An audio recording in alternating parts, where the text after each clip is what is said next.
Heels on 1010XL. Switched on by First Coast Lighting and Fans. Upscale lighting, fans, and home decor. Show me what you got, pretty lady.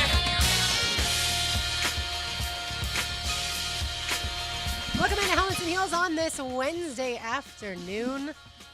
Ladies, I feel like people are starting to come around on that Mason Smith pick. Maybe it's because we had Matt Moscona on yesterday. Maybe it's just because people are diving more into his stats from before he got hurt.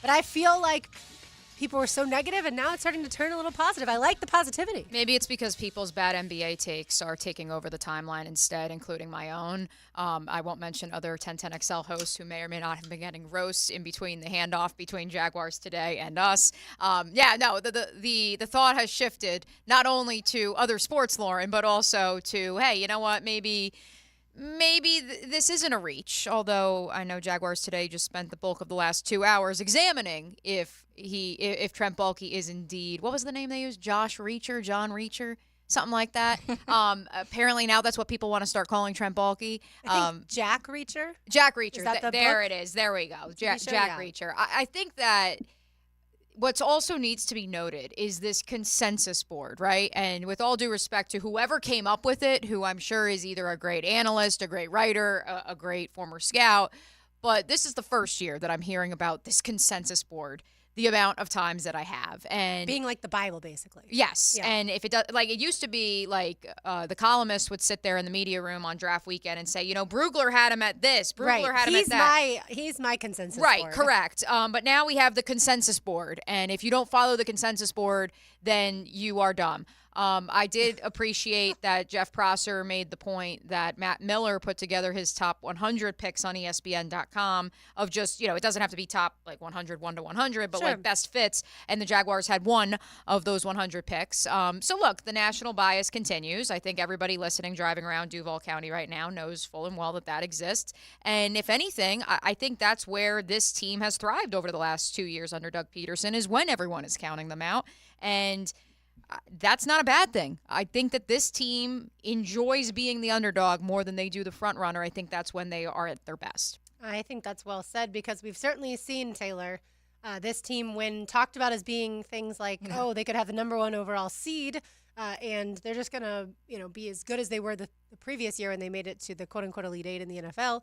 Well, things didn't go according to plan when that happened, and they started 8-3 and all those fun things. Yeah, I mean, I think that maybe it's a situation when you're used to being in that underdog position, you become a little more comfortable in it. And it is a weird aspect, because if we're going to go back and with the draft, for example, and say, okay, well, the history of the missed wide receiver isn't this regime, then we also have to stop eventually using that in general too, because if you think that this regime is going to draft different and does different, does better in free agency and is supposed to be the next good thing for the Jaguars, then you have to stop holding on to some of those things of like, well, historically they always do this. Yeah. It's hard to do though. It really is, because your brain gets trained for so long that, okay, like you'll have a good season and then things just kind of fall apart, and then you have a good season and things kind of fall apart. And so I think a lot of people are just a little hesitant at times. And I mentioned that the other day about even the draft picks of like, I think there are definitely some that hate them, but I think that the people that aren't a big fan of them are more so just hesitant, because it hasn't been quite proven that Baalke's been able to find these gems in the second, third round. So it's still that like history of Baalke's drafting hasn't worked out the way he's wanted it to work out, and so people are hesitant for it. That doesn't mean that they absolutely hate the pick and they think it's the worst thing in the world, but I mean, we just a few weeks ago went over a whole list of who, what draft guys have been the most accurate and what position group. So we did the same thing, and that's what a consensus is. It's just we went through all the different levels, and honestly, I hadn't gone back and looked at that, but it probably would be interesting to go look at those specific ones and which position groups that were the most accurate for those guys, and see which ones they had the Jags picking, etc. Because it obviously that's a 5-year history of data that's been kind of shown to prove accuracy. So that'll be interesting. I haven't gone back to look, but I think for most people, it's more so that it's just they don't quite trust Trent Baalke's drafting, and they have the right to not quite trust Trent Baalke's drafting. So until there's proven otherwise, and until you have more than one great season that you're excited about, then I think it's going to be that. But I do think that, let's say Balky comes in and the Jags are back and win the South again, and then next year they do it, things will start to fade away from that mindset around him, and people can start to believe otherwise. The Jaguars, as far as the players that they got from the SEC, we will break down that with Alyssa Lang from SEC Network. She will join us in under 10 minutes. Super excited to talk to her. She was a part of Helmets and Heels way back when she lived here in Jacksonville. Obviously now lives up in Charlotte. As far as the overall from what Dane Brugler has to say, since we just referenced him, Mia, this is what he had to say about Mason Smith in the Beast. Smith is a traits-based prospect with his size, movement skills, and pop at contact, but his inexperience is evident on tape. With his inconsistent technique, block recognition, and rush play, and NFL teams covet 6'5", 300-pound athletes on the defensive line, and those types are in short supply in this draft class, which will only boost Smith's draft projection. He had him as his 6th defensive tackle. It's the Earth theory. There's not many of these human beings walking around planet Earth with the measurables that Mason Smith possesses. I think that what we also have to note as we talk about consensus board and this person's analysis and that person's analysis, thank you to the YouTube chat line. Floyd and Hef are speaking gospel over at the MyBookie Digital Studio.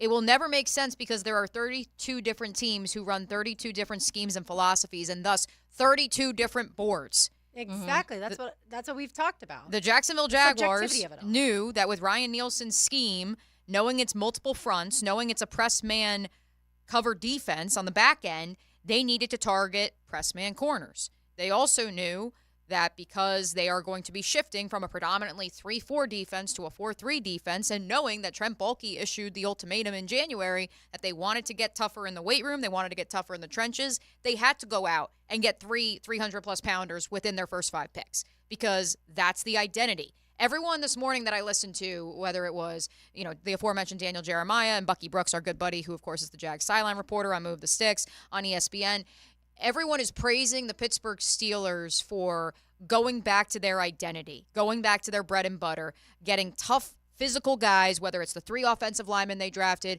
Peyton Wilson, Roman Wilson, getting guys that fit that identity. And we spent so much time on primetime before Helmets and Heels became your daily program from 12 to 2 when I was a part of it. We spent so much time talking about what is the Jags' identity. They don't have one. And that's you can't knock Trent Baalke for that. You can't knock Doug Peterson for that. They've only been here 2 years. Trent, I understand, has been here, 3.5 years. The Pittsburgh Steelers have had that identity since Leon was playing for them and was drafted by them in 1991. So, therefore, you can't say that when Trent says this is the type of player we're looking for and then follows that to a T, that therefore he's reaching. This is the type of player he said that this team needed, and those are the type of players he went out and got. But that's too logical, Taylor. That's too logical for people. Yeah, and I think that when you go to, because I think that people don't know what the identity is. It'd be different if it was a set thing and they were like, okay, because I feel like certain, and that's where everyone is. I think the last couple years, and we've talked about it a lot, is you don't really know what this team is. And even halfway through the first half of last season compared to the second half of last season, each of the sides of ball looked like 2 different teams at one point. And yes, injuries played a factor in that, at least on the offensive side of the ball. But I think that for a lot of people, they see all, and especially because we get so engulfed in the draft and we have so much access to so much everything now, and I think that plays such a big part in it, because you can go look at all of these boards, you can go read the scouting reports, you can go watch film on all of these guys, and when you're sitting there and you're doing all of your mock drafts and you're seeing everybody else's, all the big guys with Daniel Jeremiah, Mel Kiper, and all of these guys, mock drafts come out, and there's guys still sitting on the board that have been talked about being some of the top players in the draft, and you go elsewhere, that's where concern comes in. But it doesn't mean like if he feels like this is the best fit for what they have, and not a guy maybe like Chris Jenkins, who a lot of people talked about, Michael Hall, both they had the chance to draft both of those guys and skipped on them for these other ones. I think that's where people's concern comes in. But there's obviously something Ryan Nielsen and Baalke have seen in these players that they like, that they do feel like will fit, even though maybe they're going to be rotational and not starters for a little while. They feel like they can develop these guys and they can be a piece of the defense in the future. 2 things to that. Onboarding, which is a magical word I think we're going to spend a lot of time on over the next few months. And number 2, Taylor, because I thought the same thing as I left the draft on Friday night. Chris Jenkins, Michael Hall have played 4 to 5 years in college football. In terms of tread on the tires, we saw it with the Trayvon Walker pick over Aiden Hutchinson was one of the variables as to why he was the number 1 overall pick. We haven't been able to hit a whole lot of that since we took over this 12-2 time slot, ladies, but what better time than now to do so? That just happened. Brought to you by Florida Home AC, the official air conditioning partner of the Jacksonville Jaguars. So there was a Twitter account that leaked this, late last night, but now the Jaguars official account has tweeted it, so now we can take it as gospel. The new jersey numbers for the Jaguars' new acquisitions. Let's run through them. You probably saw Eric Armstead will wear number 91 as he auctioned off the first ever Armstead number 91 in a Jaguars uniform jersey off at his foundation event earlier last month, since we're officially in May, ladies. Ronald Darby will wear number 25. Gabe Davis, the new number 0. Josiah DeGuara, 81. Mac Jones retains the number 10. Devin Duvernay will wear 12. Should be noted, Dearness Johnson has given up his number. He's going to be number 2 now, which is interesting.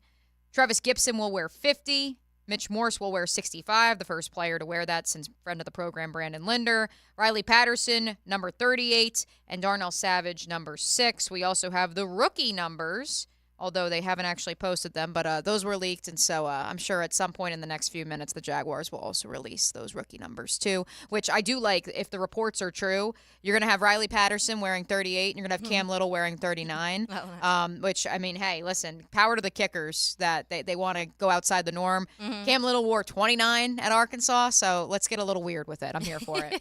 Yeah, I think that's fun. It's very interesting to me that Gabe Davis is going to wear 0 because that was Calvin Ridley's number. Everyone called him Agent 0. Yeah. He was only here for a season, so it's not like he's taking a number that I feel like, was ever going to be hung up by at any point in time. But it is just we just started getting that 0 too. Yeah. So just last year was the first year. Yeah, exactly. Yeah. I'm very interested to see what number Brian Thomas Jr. will wear. Yeah. Is that going to be his LSU number 11? Did Parker Washington give that up? Or is Parker Washington going to keep it and Brian Thomas Jr. going to wear something else? That's what the Jaguars have not officially unveiled yet. So if this NFL _num account is to be taken at truth, which it's been pretty much 100% thus far, they have Brian Thomas Jr. wearing number 80. Shout out to Kevin Austin, as Justin Lewis of the Times-Union already pointed out, UFL All-Pro.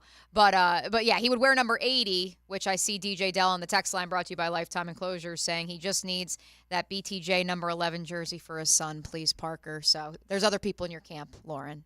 And I understand rookies don't always get the decision, but the guy who's wearing it is just a second-year player. And so that's where it's like, well, I don't know that this is somebody who's been cemented in Jacksonville long enough to be like, no, I need to keep this And it number. Wasn't a Puka Nakua type of rookie season. No. If it was, maybe I'd be like, look. Yeah, he obviously had to step in when Christian Kirk got hurt, but things didn't always go according to plan as far as that's concerned. As we know, he didn't know exactly where he was supposed to be at one point in time, and that was one of the plays where Trevor Lawrence got hurt.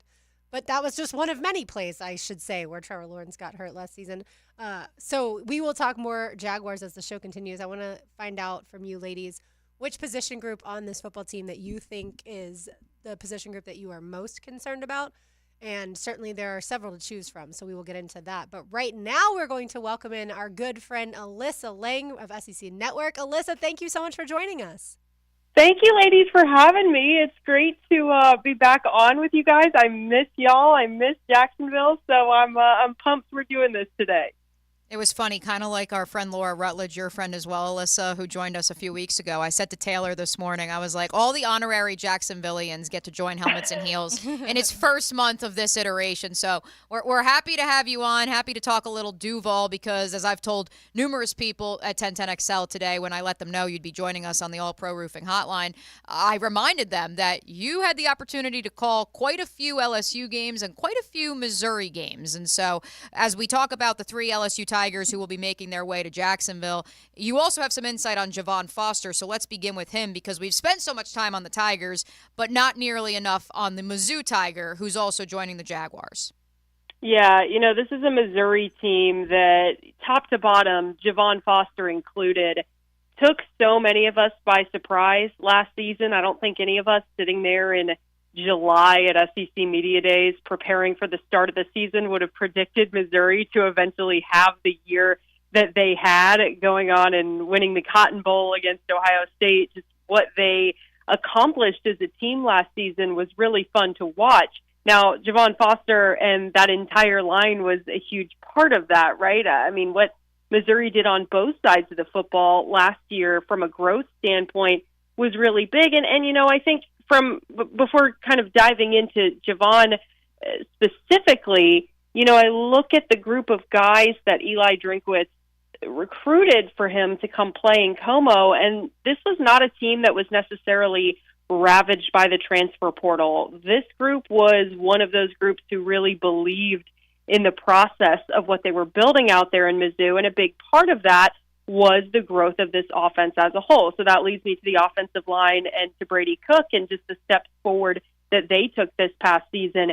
You know, this was a Missouri offense that underwent some changes. Eli Drinkwitz at the end of the 2022 season deciding that he was going to give up play calling and ultimately hand the keys over to new offensive coordinator Kirby Moore. There were pieces that were shuffled around, but this was an offensive line that was really impressive throughout the course of the season. Brady Cook's, I think, numbers just as a quarterback individually would back that up, just the steps that he took from 2022 to 2023, and the protection that we saw consistently from Missouri was a huge part of that. It's a great pick. Obviously, anytime you can add a talented O-lineman, especially for a team like Jacksonville, to continue to help protect Trevor Lawrence and build some depth at that position, that's going to be a big deal. But Javon Foster, part of a unit that, as last season went on, we just had so much trust in the consistency that they were going to bring to the table every single week, and obviously Foster was a huge part of that. Alyssa, have you ever interviewed Cam Little, the kicker from Arkansas? I have not, but I have had plenty of conversations with people about him. Sam Pittman, obviously first and foremost, his former head coach there at Arkansas. I've heard he's quite the character. I've heard, you know, he's a great teammate. He's a guy that obviously has had plenty of opportunities over the past couple of years, but I have not gotten to talk to him personally, no. How would you rate his gritty against LSU 2 years ago, or 3 years ago a now? 10 out of 10. Yes. 10 out of 10. I give him a 10 out of 10 genuinely just for trying, because I have tried to duck and dodge being put on the spot to do the gritty on television, and I will do everything I can to not have to do that. So the fact that he did it willingly, and you know, he did a pretty good job. So hopefully we see that on the field in Jacksonville too. I love it. I definitely try to avoid doing that also, Alyssa. When we're talking about kickers, because I think that some people get a little upset when you draft a kicker because they say there's so many of them. But I also think if you go through history and you go back and you see some of the best kickers we talk about, they are drafted guys. What are your thoughts on that? And especially when we're looking at the SEC and all of the guys that were drafted anyways, another record high of SEC guys drafted. So what are your thoughts on kind of those two things? Yeah, I'll start with the kicker part of it. You know, it is funny because we get to the month of the draft, and obviously the conversation that, or the part of the conversation that's sort of dominating the headlines is whatever position group is really strong that year, right? So we had plenty of that with the wide receiver group this past week, and then, you know, what the quarterback order would end up being. But it is those positions like kicker, some of those special teams guys that nobody really wants to focus on until maybe a game comes down to it deep into the season and you're going, oh man, yeah, thank God we have this guy that we can rely on when it comes to special teams. So I'm never opposed to taking a guy like that who you think is going to obviously bolster you at that position and be somebody that you can rely on, because nobody wants to have an unreliable kicker, unreliable special teams guy in any facet. So I'm good with that. And then to your second point, you know, the SEC for what the past, gosh, I should know this right off the top of my head, 15, 16 seasons, the SEC, I believe, has led all conferences in total players drafted. And it is a testament to probably what bothers a lot of the rest of the country when people like me get on TV every single fall and talk about why this is the best conference in the country. And even though you're looking at maybe a mid-level SEC team, that team could probably go find a pretty good amount of success in another conference just because you're going up against the best of the best consistently every single week. I mean, I'm looking at the total number of names drafted between Alabama and Georgia. Those are not surprising. But I'm looking at a team like Auburn, who didn't really do much this past season, had a shocking loss the week before the Iron Bowl, and they had 5 guys drafted in this past draft cycle. It's just, again, the numbers are there. The relativity can be hard sometimes to measure against the rest of the country. I was right there, and I know that we're in Florida right now, and maybe this shouldn't be something that I say on y'all's airwaves, but I was right there saying that, hey, if you have eyeballs, Georgia is better than Florida State when we were having this college football playoff conversation last season. I understand that they lost the SEC championship, but this is why we play the games. You have to be able to see that, and I know plenty of people disagree with me on that, and we'll argue that until the end of time, but I think the draft cycles are just another source of proof that the SEC is the dominant conference when it comes to college football. There's a reason why so many of the last national championships have come from the SEC. And again, there's a reason why the SEC cleans up when it comes to draft time, and guys end up being huge pieces to their new teams. And that's no exception there in Jacksonville. You are music to the dog fans' ears right now, Alyssa, so I wouldn't worry. Even if the Knowles fans aren't too happy with you, it's okay. We know who's paying the checks, I should say, or writing the bills for you. So it's all good. It's all good. Alyssa Lang of the SEC Network joining us on the All-Pro Roofing Hotline. And it's time. Let's talk about the fact that Trent Baalke said, you know what? I like what LSU's cooking. I like what Brian Kelly's doing. I like BTJ. You know what? I know that defense was the worst in LSU's history, but we're going to pluck not one, but 2 guys from along that defensive front. We can go through all 3, Alyssa. We can go big picture here. Were you surprised to see 3 players for only the 7th time in NFL history from one institution go to one team in the NFL in the Jacksonville Jaguars? I was not. Because when you look at who the players are, I sat back and I said, okay, like, this is a good pick. And I think we should start with Mason Smith, because I think you make a great point about that defense being so abysmal last season and being truly the reason why LSU was not in the conversation for an SEC championship or the postseason. I cannot imagine how much it must have driven Jaden Daniels and this LSU offense absolutely insane last year to know that we're putting up record-breaking numbers almost consistently, and our defense just can't get one stop. Is how it felt all season long. So Mason Smith, obviously a huge part of that LSU defense and that LSU defensive front. I could see how Jags fans potentially at first were going, well, hang on a second. The numbers don't look that flashy from what Mason Smith did during his career in Baton Rouge. Well, you have to remember, he was injured and missed the entirety of the 2022 season, right? Just a little bit into that opener against Florida State. He was suspended for the first game to start the year last year, but this was a guy who wowed us his freshman year, came out like a bat out of hell the moment we saw him in an LSU uniform. You put together the measurables, you put together the size, and this is a guy who I'm not surprised at all that the NFL would sit there and go, we can make him an unbelievably good player at this next level. Even though the sample size wasn't that big from a college standpoint, he checks so many other boxes. And there were plenty of problems for LSU's defense last year, right? They had to bring Pete Jenkins in halfway through the season to coach up that defensive line. There were bigger problems than just Mason Smith, right? It wasn't that he was an issue or an overarching reason why LSU's defense wasn't what it needed to be. But I think with more consistent coaching, I think with what he will get in that building in Jacksonville, he is going to be a pro we could be talking about wreaking havoc within the first few years of his career. You mentioned Jordan Jefferson as well. I think everything I said there could kind of be copy and pasted to what we saw from Jordan Jefferson, minus the specificities with some of the injury timelines and things like that. But if you're going to go even get recruited to play defensive line at LSU, you better be big, you better be strong, you better have some quick twitchiness. So all of that always translates to the next level. Now on the other side, with Brian Thomas Jr. adding hopefully a significant amount of strength to that wide receiver room in Jacksonville, especially with some of the departures since the end of last season, Brian Thomas Jr. is a guy who came in very highly recruited. We knew as soon as he put the LSU jersey on that he was going to be a playmaker, and he continued to do that consistently, not even as wide receiver one, but with Malik Neighbors also on the field with him, right? So when you look at what that offense was between Brian Thomas Jr., Malik Neighbors, and Jaden Daniels being the one distributing the football, the style of offense that they run, that feels very pro-ready to me, him knowing what he brings to the table, who's, hey, I'm not necessarily Malik Neighbors, but I'm a guy who's got unbelievable speed.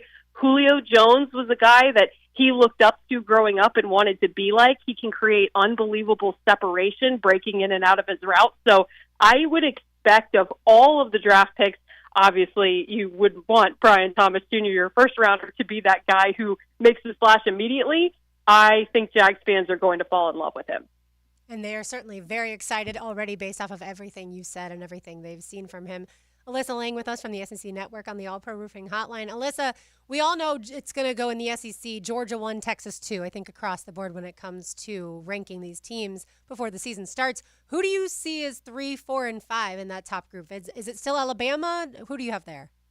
Ooh, that's such a good question. Yeah, I'm still tossing kind of in a toss-up of my own between Georgia and Texas, to your point. Someone asked me the other day about Heisman favorites this season, and between Quinn Ewers, Carson Beck, it's a really interesting conversation to have. I might throw Ole Miss at 3 right now just because everything that they have done in the transfer portal over the last few months. Jackson Dart is back. He brings Trey Harris back, his favorite wide receiver from last season. Those two had some unbelievable connections throughout the course of the season. They add Juice Wells out of the transfer portal from South Carolina. Now, Juice Wells was out for most of the year last year with an injury.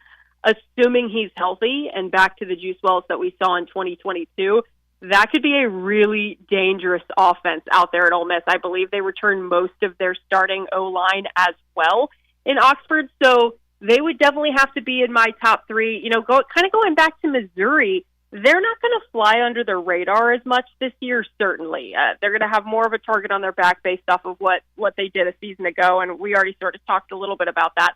I don't know that I'm going to put them over Alabama because I still think Alabama has to be in that 2, 3, 4 range just because they're Alabama. There's still plenty of Nick Saban recruited guys who are on that squad. But I wouldn't be surprised to see Missouri creeping up maybe even a little bit closer to being one of those top 5 teams in the SEC this season. They haven't lost a lot. Obviously, they lose several guys to the NFL draft this past season, but you look at what they return offensively, some of the receivers and Luther Burden, who may make a case for being one of the best receivers in the country this upcoming season. Brady Cook is back, and if Brady Cook can build off of the season that he just had a year ago, I would buy Missouri stock. Again, Alabama is sort of just like goes without saying for me, especially with Jalen Milroe being back and some of the other pieces they have added as well. If we're going to talk surprise team, and again, this is not me sucking up to the listening audience, I promise. I said this on my own radio show on SiriusXM yesterday.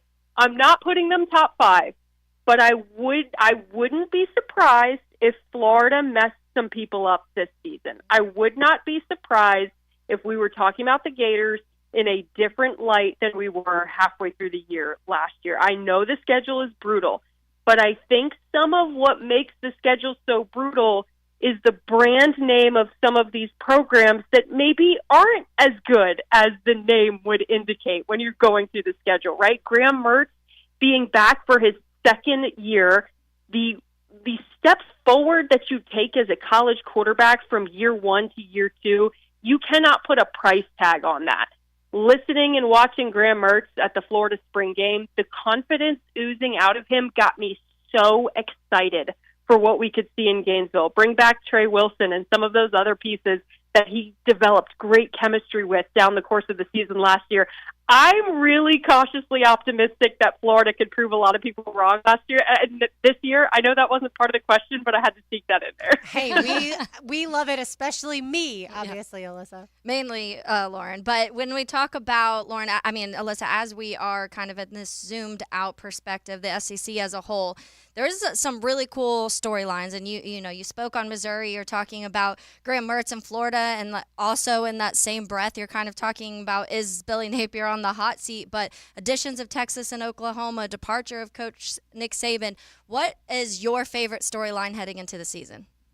Oh, man, that is such a tough question because you just ripped through so many that are so exciting, right? I think Texas and Oklahoma probably has to take the cake. We're going to be very busy over at the SEC Network on July 1st. That is the date that we're officially welcoming Texas and Oklahoma into the conference. So there's going to be a ton of fanfare there, a ton of excitement, because it's not just college football that they really raise the level of, right? We're right in the middle of baseball and softball season, and when you look at what both of those programs bring to the Southeastern Conference from a baseball and softball standpoint, I mean, you can't talk college softball without talking about Oklahoma, right? We're staring down Oklahoma City coming up here in just a couple of weeks, and they're almost always in the conversation when it comes to a Women's College World Series, Texas baseball and what they are, as well as Oklahoma. So it's not just college football that we're so excited about, but that's definitely a big one. I'm also excited to see a new sort of crop, if you will, of starting quarterbacks in the SEC. Tennessee's going to have a brand new starting quarterback in Nico Iamaleava. South Carolina is going to have a new starting quarterback in Lenora Sellers. There's certainly going to be plenty of other quarterback battles around the league. Kentucky with Brock Vandegrift, a guy who transferred over from Georgia to Lexington. So we've got a lot of guys who are returning who are very much smack dab in the Heisman conversation. Can you take your team to a national championship? But I always get excited at this time of year for, okay, fast forward 4 months from now, who are we going to be talking about every single day that we weren't even close to having on our radar back in July? And those are some of the things that excite me a ton. And we're going to have a lot of that with quarterbacks this upcoming season. So I'm pumped for the season to start diving into some of those storylines. Yeah, comparatively to last year's SEC Media Days, Alyssa, I think where we had 3 quarterbacks last year, I think we're going to have a couple more in Dallas this July. Which, speaking of, I have good news for you on the All Pro Roofing Hotline. Tickets for that Wednesday night Dallas Wings game against the Indiana Fever and Caitlin Clark, you can now get in the building for $134, down from $300 last week. So if you're down, I have said I'm going to purchase tickets, and I've already told Greg Sankey that, hey, listen, if you want to make that the Wednesday night activity, I am down for it. How awesome would that be? I love what you're throwing down, Mia, but like as the resident Iowa Caitlin Clark person, I'm just going to leech off of you, and I'll just hit you up for a ticket, and I'll join happily. Exactly. I'm gonna just start like putting out the feelers now, and I'm not gonna go alone, or maybe I will. So hey, if you want to come, I'm all ears. I'm ready to go. I'm totally in. I love it. All right, Alyssa, we really appreciate all your insight, and this will not be the last time we dial up your phone number. I love it. Ladies, keep crushing it. Great to talk to you. Thank you so very much, Alyssa Lang. I just tweeted out a picture back when she joined us, October 2017. It was Halloween, and I said, okay, everyone has to dress up for Halloween. Alyssa showed up. She was like, I'm not doing that. She wore black and orange. She was like, I just don't have stuff to dress up. But and I've seen plenty of you on the text line who were like, I want more on this player. I want more on that player. You can, of course, find Alyssa on X, and you can, I'm sure she'll be talking about on SiriusXM plenty of those players. It's at Alyssa Lang on X, and I'm sure we will have her on again before the season kicks off. All right, we'll get it back to Jaguars football when we return on Helmets and Heels on 1010XL 92.5 FM. Jacksonville's home for Florida Gators baseball. The Gators get 3 with number 3 Tennessee. Thursday, Friday, and Saturday night on 1010 a.m. Hello, First Coast. I'm sure by now you have seen our bright green GFL trucks and containers throughout the greater Jacksonville area. We're an industry leader in solid waste and would love the opportunity to earn your business. We're committed to customer service, reliability, and have an unwavering focus on safety. Whether commercial or construction, let us haul your waste away. Call 904-760-5880 to get a quote today from GFL, Green for Life. Mia here. The NBA playoffs are heating up, and it's the perfect time to elevate your game with MyBookie. With MyBookie, you can bet from anywhere, anytime, so you never miss a shot to cash in on a play. You can even live stream and bet on the games right from the sportsbook, giving you everything you'll need to decide. Cash out or let it ride. After an epic Tuesday night, in the NBA. Tonight we have the Heat and the Celtics with Boston 14-point favorites. I do, unfortunately, Heat Nation do have the Celtics covering that. Sorry to the Heat culture. I also have the Mavs winning against the Clippers, 3-point favorites on MyBookie. I do think they get it done and push that series to yet another game. It's more than just a sports book. Buzzer beaters, underdog upsets, and a community to share in all the sweats. Give yourself a head start today and play with house money using promo code 1010XL when you make your first deposit. That's promo code 1010XL to claim a limited time bonus when you sign up and make your first deposit. Bet anything, anytime, anywhere, only with MyBookie. Big Chief Tire guarantees quality service at every visit. Frank Frangie here. Right now, take $50 off a new set of tires to stay worry-free on the road. Plus, with Big Chief's Tire Protection Plan, you can enjoy free tire repairs and replacements for up to 3 years. Don't let worn-out tires slow you down. Stop by Big Chief and experience the difference today. Visit BigChiefTire.com or call 904-932-0950 to schedule an appointment at one of their 5 locations. Big Chief Tire keeps Jacks rolling. PRP treatment is kind of the thing these days, and in many cases, it eliminates the need for surgery. This is Sheridan Tootin, and my experience with PRP from Southeast Orthopedic Specialist has been nothing short of great. I'm really feeling much better now. Ask your Southeast Orthopedic Specialist doctor about PRP treatment. This is Dr. Kevin Murphy with Southeast Orthopedic Specialists, where athletes are treated like pros. Relieve pain and get back to life. SOS. Southeast Orthopedic Specialists. Men suffering from erectile dysfunction or PE, frustrated taking pills that don't work. Here's a message from Prime Men's Medical Center. I'm Dr. Simovitz. Prime Men's Medical Center offers breakthrough treatments with men lasting longer than ever without pain or surgery. Call now. Your consultation and first treatment are free. You'll see instant results right in the office. Call Prime Men's Medical Center now. 904-664-8217. That's 904-664-8217. The Sawgrass Marriott Golf Resort and Spa is the perfect place for indulging in a pampering spa treatment. This Mother's Day season, give the gift of wellness with a gift card and take advantage of the spa's current promotion. Buy a $75 gift card or more and guests get a credit towards a future service. With healing massages, revitalizing facial treatments, and more, a day at the Sawgrass Spa makes a perfect gift for everyone. Purchase in person at Sawgrass Spa during operating hours.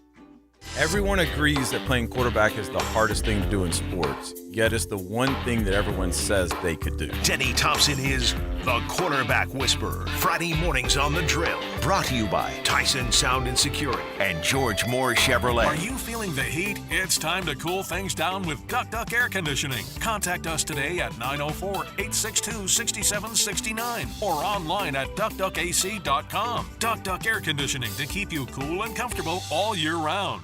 If you're heading to the Aug or you're already part of the nation's oldest, don't forget to drop into Sunset Grill. For over 30 years, serving up great chowder, seafood, wings, and cold beer. Sunset Grill, somewhere on A1A, St. Augustine Beach. I'm Taylor Rose with our Remedy Staffing Westside office off of Normandy Boulevard. We are helping great people find great jobs.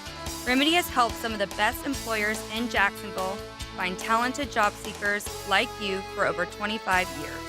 Our current job openings range from entry-level distribution center pickers to equipment operators. Apply today at remedygoodjobs.com. Don't wait. Apply at remedygoodjobs.com now. Meet our newest players. 1010XL Draft Profiles are brought to you by Big Brothers Big Sisters of Northeast Florida. Be a Big. After a trade back, Jacksonville scooped up 6'3" LSU wide receiver Brian Thomas Jr. at pick 23 in the first round. Thomas led the nation with 17 receiving touchdowns and ranked 13th in receiving yards last season, and could be the downfield threat Trevor Lawrence has dreamt about, raising expectations for a big season in Teal Town. Hey everybody, Jennifer Marion with Randy Marion Cadillac in Jacksonville here to say hello, and we'd sure like to have your business. You know what? They're going to love the king of price. My dad believes in making great deals and having a great selection in stock. Cadillac XT4s, XT5s, and XT6s, and Escalades. The all-electric Cadillac Lyriq. CT4s and CT5s. Cadillac luxury and selection is just waiting for you. At Randy Marion Cadillac, Southside Boulevard, Jacksonville. And don't forget, tell them Jennifer sent ya.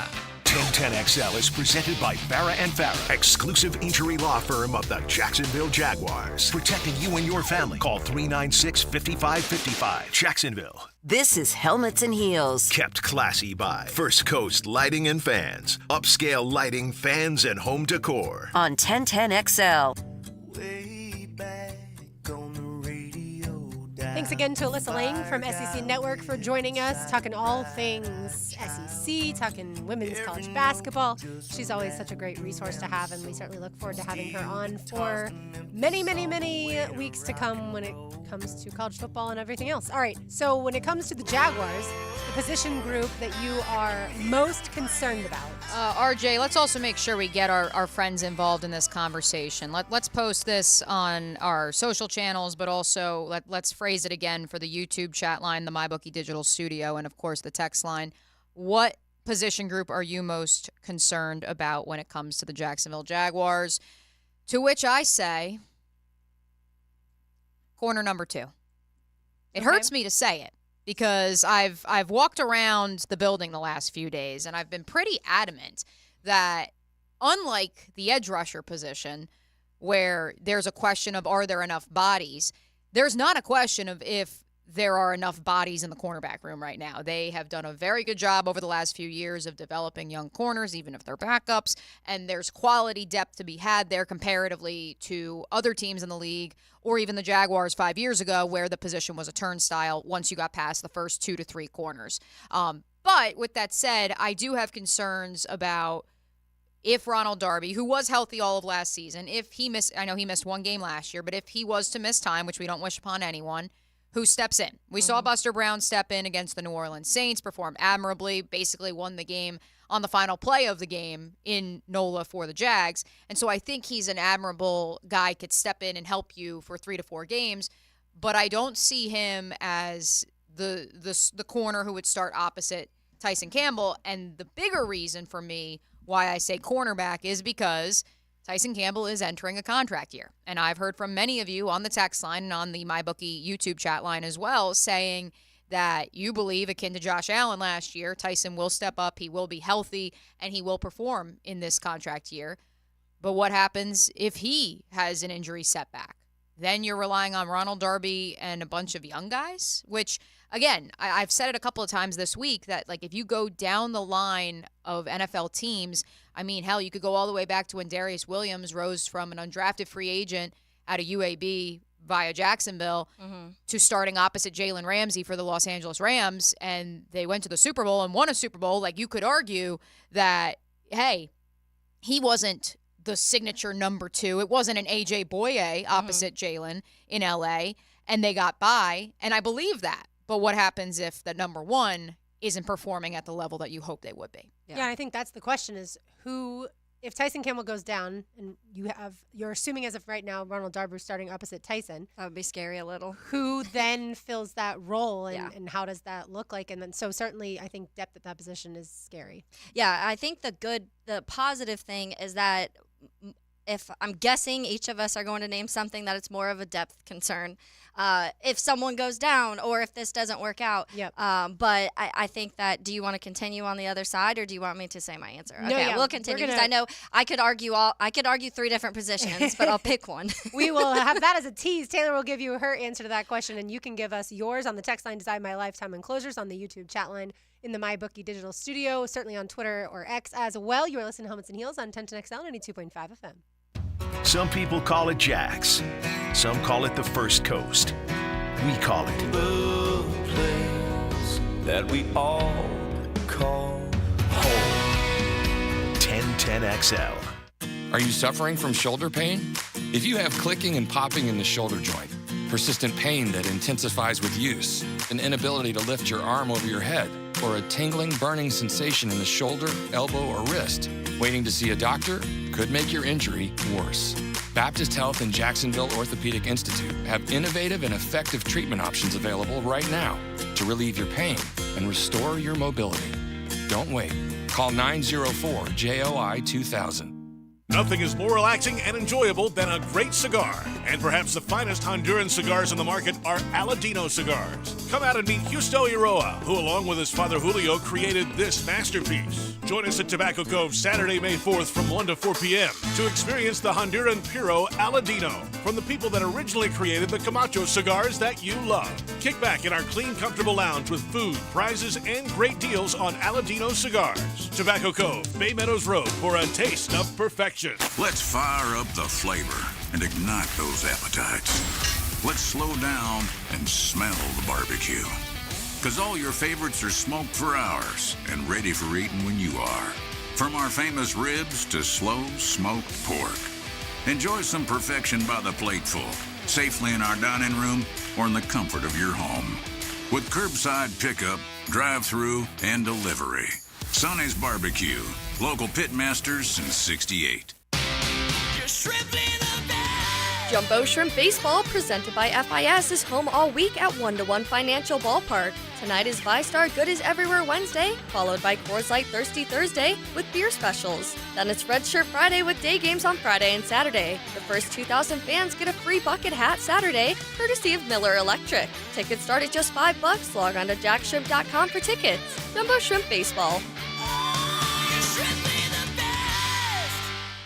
Bueller Air Conditioning presents Are You Cool? Today's challenger, a corporate management manager from Jacksonville, Florida. Meet Les Blankston. Yeah, hi, Bob. That is a remarkably beige suit there, Les. Tell us, why are you on the show? Well, I just replaced my old air conditioner with a new one from Bueller, and I'm just so comfortable these days. I wondered, am I cool now? Let's find out, Les. Go ahead and spin the wheel.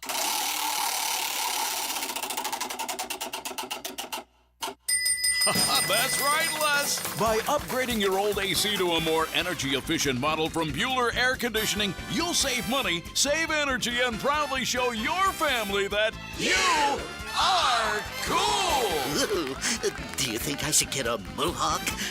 Pace yourself, Les. Stay cooler with Bueller. Visit BuellerAir.com. This Date in Sports History is brought to you by Southeast Orthopedic Specialists. On May 1st, 1925, catcher Jimmy Flax, future Baseball Hall of Famer, made his MLB debut at 17 for the Philadelphia A's.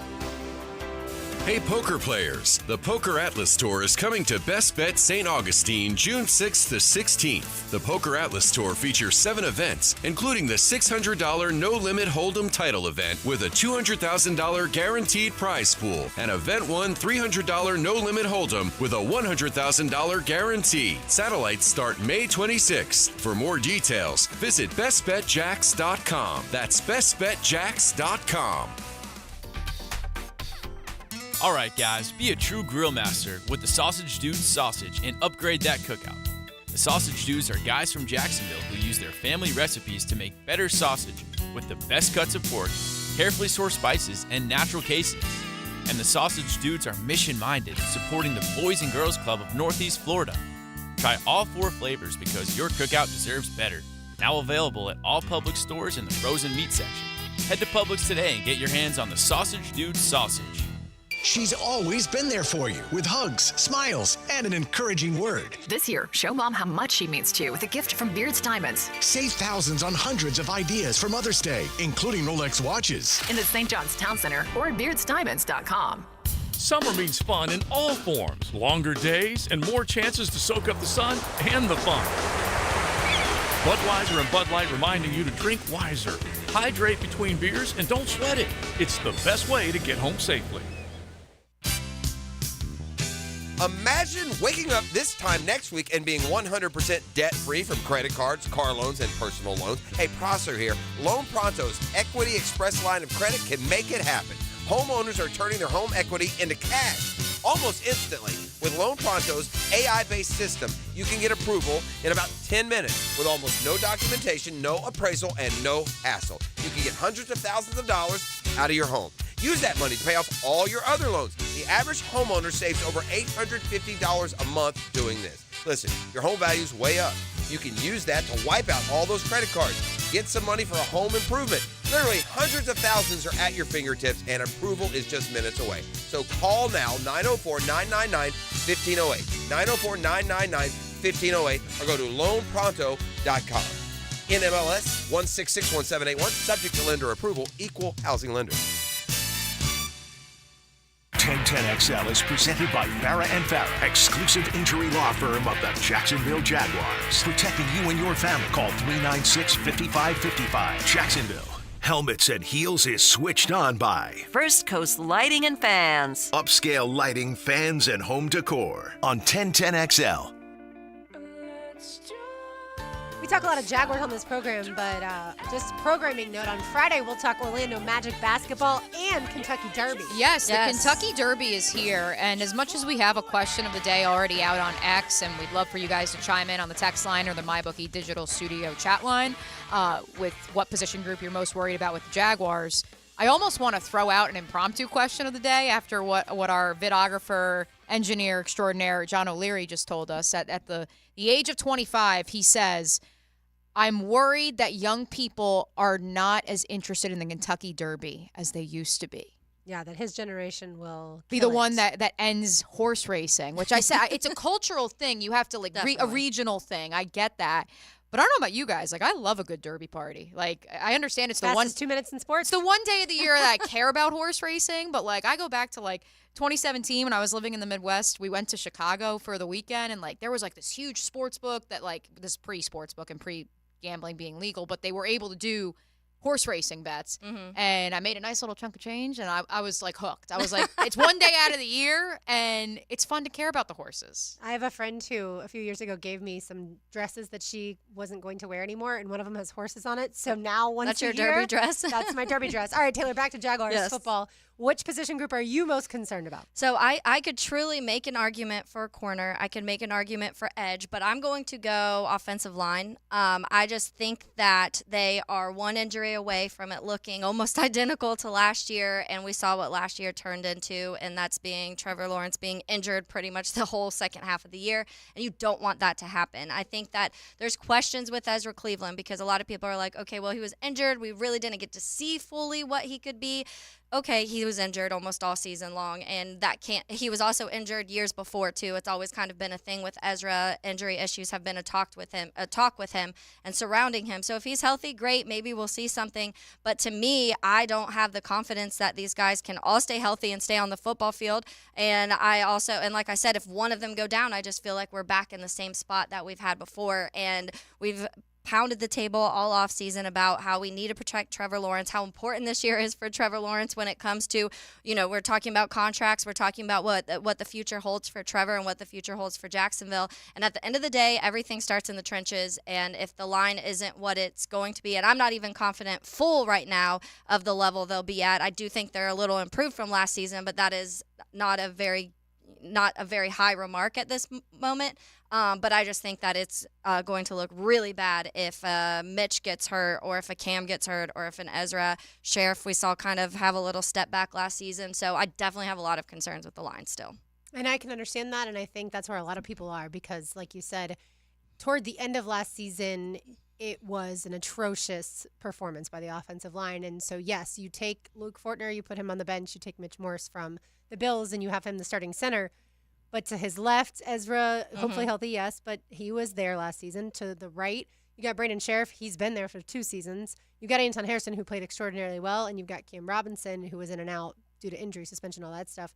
Obviously, they believe those 5 guys are going to be able to not just protect Trevor, but also help run the football. That's what I was about to say. That's also important because you couldn't last year at all. Right. You couldn't run the football, and you had Trevor sticking his arm out multiple times, and you don't want to see your starting quarterback have to do that. So that's what they believe. But, right, I can understand the concern because it's really not something that we've seen together. We haven't seen any of them together before. Yeah. RJ put up our question of the day. What position group are you most concerned about for the Jaguars 9 minutes ago? We have 10 replies on Twitter already, and 6 of you have said the offensive line. And I can understand that because, again, all the talk about, quote-unquote, running it back outside of just the center switch. But obviously I am going to be optimistic and hope that they have their belief, I suppose, is correct, because their belief in their offensive line a year ago ended up being the one thing that none of us really honed in on, that the offensive line was going to be a massive problem. We just talked so much about edge depth, which, by the way, I do think depth at the edge position, if something were to happen to Trayvon and Josh, as of where we stand right now, that is the biggest concern. Yeah. But as far as the starting part is concerned, I think starting second corner opposite Tyson, offensive line is a thing. Another position I'll give you an edge concern for me, a depth concern for me, running back. If something happens to Travis Etienne, I don't yet have enough faith in Tank Bigsby to be able to help Trevor and the offense that much. Interesting. That's an interesting one that I think is a little outside the box. I liked what I saw out of him in training camp, but when it came to the season, we saw nothing but issues. 2 things to that. And again, I don't know who will be calling the plays next year, but I can just tell you that Doug Peterson was not happy with 2 things. 1, the structure of the offense by season's end. And number 2, again, the magic word for the next few months, the onboarding process.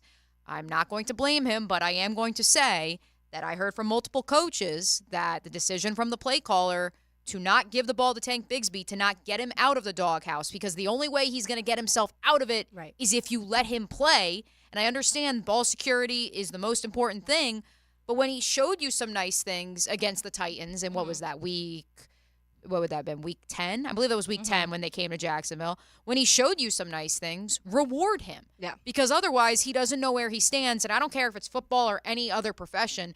You can't operate and you can't perform at your top level if you don't know where you stand with your management. Yeah. We will continue this discussion on the other side, as well as get to some changes when it comes to NFL pregame shows. You are listening to Helmets and Heels on 1010XL 92.5 FM.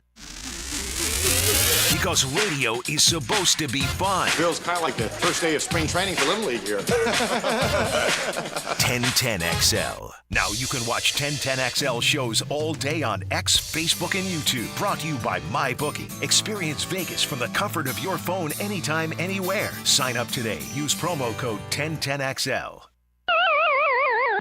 Guys, feeling deflated in the bedroom? Gotten a little soft in the middle? ED, low T, no energy? If you're not poking, call 904-STROKIN. 904strokin.com. First treatment is free, without shots in your... Mia here. The NBA playoffs are heating up, and it's the perfect time to elevate your game with MyBookie. With MyBookie, you can bet from anywhere, anytime, so you never miss a shot to cash in on a play. You can even live stream and bet on the games right from the sportsbook, giving you everything you'll need to decide. Cash out or let it ride. MyBookie really makes it easy to get paid with tons of boosted props and slam dunk parlays. And new boosts are now posted on the daily. It's more than just a sportsbook. Buzzer beaters, underdog upsets, and a community to share in all of the sweats. Give yourself a head start today and play with house money using promo code 1010XL when you make your first deposit. That's promo code 1010XL to claim a limited time bonus when you sign up and make your first deposit. Bet anything, anytime, anywhere, only with MyBookie.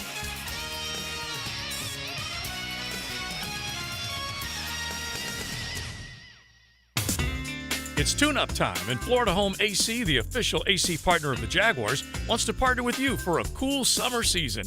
Tune up your AC unit right now so it's running at peak performance when you need it most. Just call 777-4300 and order a tune-up for just $59. Keep your unit humming at optimal level.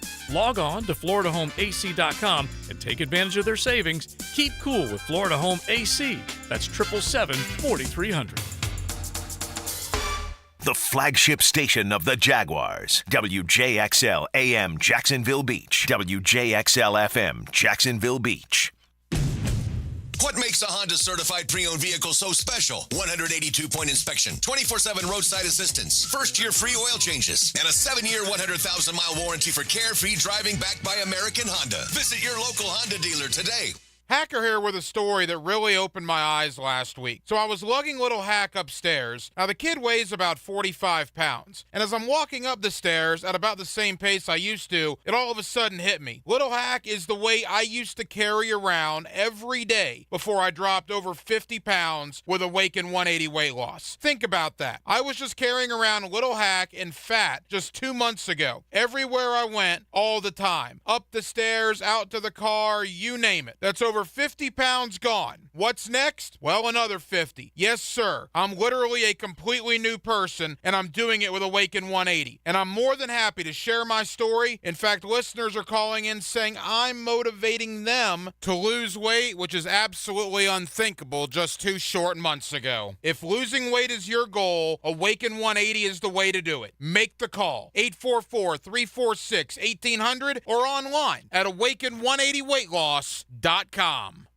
This is Molly McDonald with your 1010XL Southeast Orthopedic Specialist Local Sports Update, brought to you by Awaken 180. After spending the past 2 seasons with the Jags, the Jaguars have decided to part ways with wide receiver Zay Jones. NFL reporter Adam Kaplan spoke with 1010XL's Rick Ballou on why this move makes the most sense for the Jags. The bottom line with Zay Jones is, with Brian Thomas added, with Gabe Davis added, with Kirk now healthy, obviously come back from his injury, the first 3 spots are taken. You can't justify paying him what he was making as a 4th receiver. The Everblades forced Game 7 in Round 1 of the Kelly Cup playoffs against the Jacksonville Icemen after defeating the Icemen last night 4-1. The Icemen will try and bounce back tonight in Game 7 of the series down at the VyStar Veterans Memorial Arena. In the NBA playoffs, the Orlando Magic are headed home and facing elimination after falling to the Cavaliers in Game 5 in Cleveland 104-103. The Magic and the Cavs will play Game 6 on Friday in Orlando. It's 85 degrees at 1 o'clock. Time and temp brought to you by Bueller Air Conditioning. Stay cooler with Bueller. 1010XL is presented by Farah & Farah, exclusive injury law firm of the Jacksonville Jaguars. Protecting you and your family. Call 396-5555. Jacksonville. Light up your lunch with Helmets and Heels. Presented by First Coast Lighting and Fans. On 1010XL. Taylor Dalmio, Brian, RJ Saunders, I'm Lauren Brooks. Let's get to some of these responses. I'm going to laugh at a couple of them, Taylor, because a few of them say quarterback. Oh. And that this team's biggest concern is the quarterback. I understand people haven't seen out of Trevor Lawrence what they expected to at this point in his 3 seasons here in Jacksonville, but if your biggest concern is quarterback, then unless you are afraid of him being injured, but that's offensive line, then I think that's funny to me, because I think Trevor Lawrence is certainly a guy that can lead this team to the promised land if he is protected, like we keep talking about. I've seen a few wide receiver ones, which is interesting too, because I just think that they must that's miss people, Calvin. Yeah, or they're not high on Brian Thomas maybe. And that's maybe some of their reasonings, because I think that when you look at other places, you could arguably say edge pretty quickly, and I think I'm surprised, honestly, we haven't seen more edge. We've seen a ton of offensive line on here, and I think edge depth is because people are thinking more about the starters. Yeah. But I think that for some people, it's the same situation, and like the other ones we've said, hey, if one person goes down, if Trayvon or Josh go down, what do you do? I mean, you're hoping Travis is the Travis that you saw a few years ago. Yeah, I suppose between now and the start of the season, you hope somebody else is there. Yeah, you would add someone. Yeah, so that would be a point, though, like that you would Exactly, want that that you need to. added. Yep. Yeah. So that's why it's interesting, but it is a whole lot of offensive line. There's some edges on there. I've seen a few of when we're talking about. I've seen a few general managers on as the answer. I saw one I posted it to Facebook, and we saw one for concession stands. That's good. That's the group that they're most worried about. They quote look all high and mighty behind the sneeze guard. I cannot. That's a new one. I've never heard of the plexiglass wall referred to as the sneeze guard. So write that one down, folks. 904-633-2000 is the number for the actual Jaguars. So if you have any There we concerns go. for the building and or concessions or anything like that, you can take that up with them. But I do find general manager kind of funny, because we're clearly talking about things on the field, but people, I said this yesterday, I said it on Monday. Yes, there are just some people that do not like him, and they will not like him until the end of time. And by the way, I know Johnny O joined Jaguars today, John Osher of Jaguars.com, and he and I have had so many conversations over the last few years, and I think it's important to reiterate, he did cover Peyton Manning and the Colts during their Super Bowl era, and he said, people in Indianapolis were extremely frustrated with Peyton at times. They would call for his job. And now when you look back on that nearly 20 years later, you're just like, why? Why would you call for Peyton Manning's job? Any team in the world would give up everything for a Peyton Manning in his prime right now. Because he had all those interceptions early, and people don't allow for growing pains. Yeah. No, it's a what have you done for me lately? It's an instant gratification society we live in, and that's it's why honestly gotten even worse. Right. That's why these quarterbacks get 2 years, and if you don't show it in 2 years, despite being thrown into the fire, then good luck with your next team. I think Patrick Mahomes is a case study for he didn't have to start right away, but people don't like to remember that part. They just like that Patrick Mahomes, the moment he started, was excellent. Okay, fine. And then, of course, CJ Stroud did start right away and had such an unbelievable season with such few interceptions. So people also are now going to use that to their argument of, well, if they're not good right away, then we don't want them to be the starting quarterback. And I think certainly for teams like the Bears or the Patriots or the Commanders that all just drafted guys 1, 2, and 3, you've got to give them time and you got to add weapons, which certainly the Bears have done. I don't know that the Commanders and Patriots have done all that much for their starting quarterbacks, but you've got to give them time and you've got to give them the, I think, grace in which to make some mistakes. And if I was an offensive coordinator or the head coach, if I was the play caller, I would want my quarterback, if he's trying to get the ball into a certain point, make some interceptions because he's pushing the ball downfield.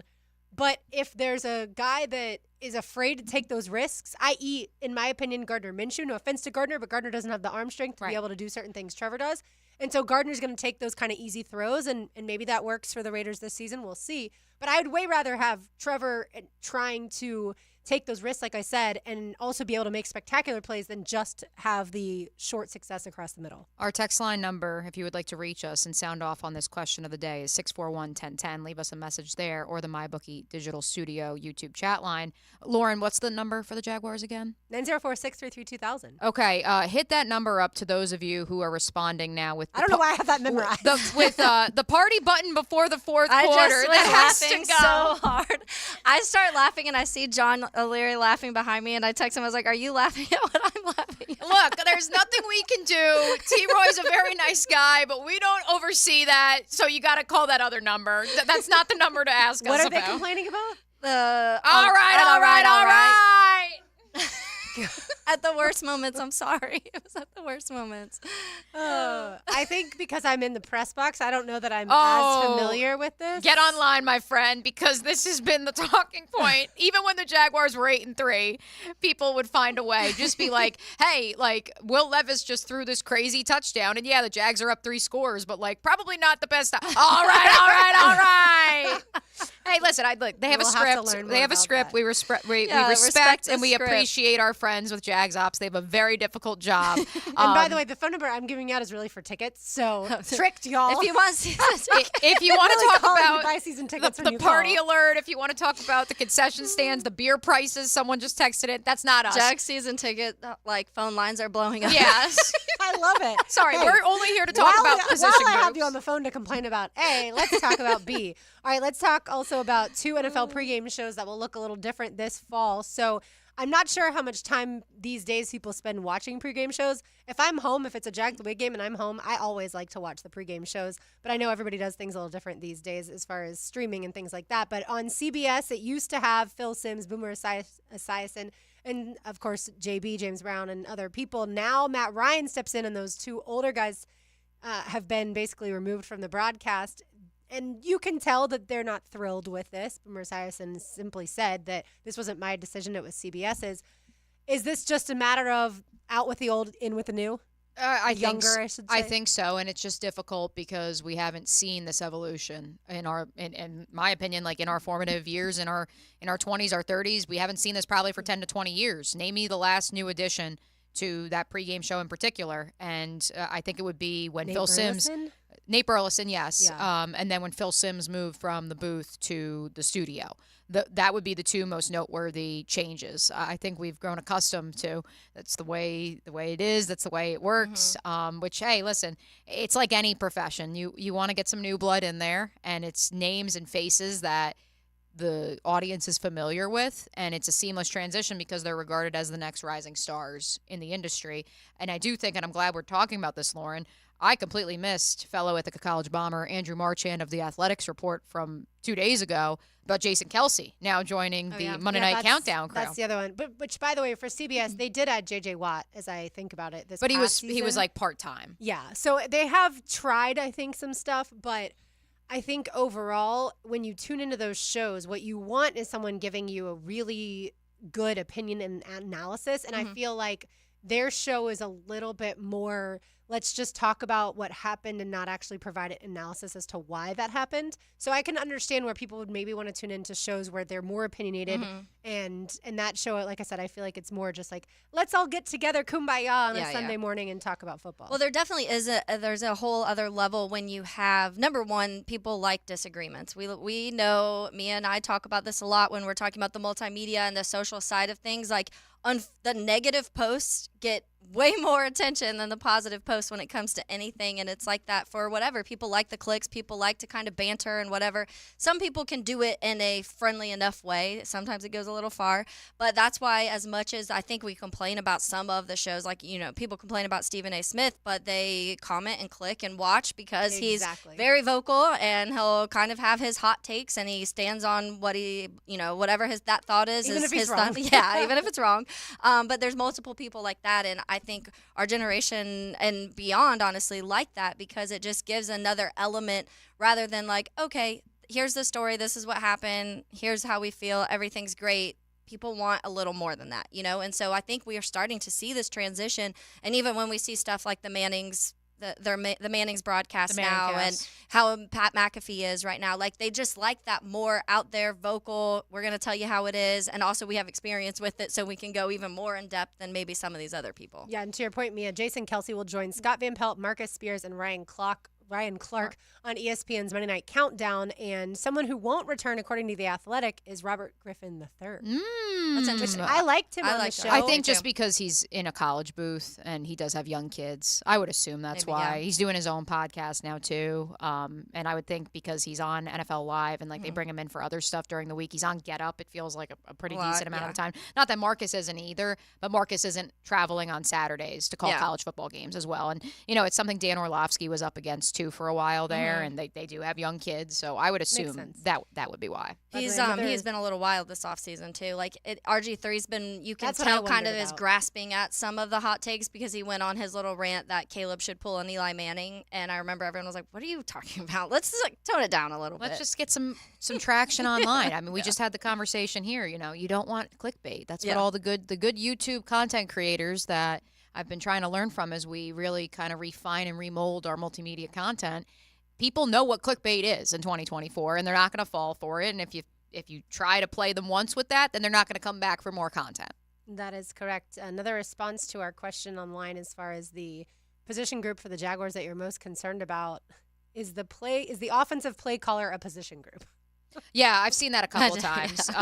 Just like general manager, no, that's not a position group. Yeah, unfortunately, it's not a position group, but hey, maybe it's something that could also have concern attached to it. And look, I think that's a quote unquote position group that we can talk about and say, maybe there will be change, maybe there will be depth added at that position, even though it's not an actual position group. Right. Comparatively to on Facebook, someone who said ownership. No, that's not going to change, my friend. That's okay. That shouldn't change. Shad Khan has given the city about has spent from his own pocketbook spent about $500 million. $500 million. He's mostly concerned about Tony and his neck brace. Don't worry, Tony's going to recover. Tony will persevere, and we will see some sort of AEW spectacle, I am sure, in the coming weeks as he recovers from said injury. But on the subject of the changing of the pregame shows,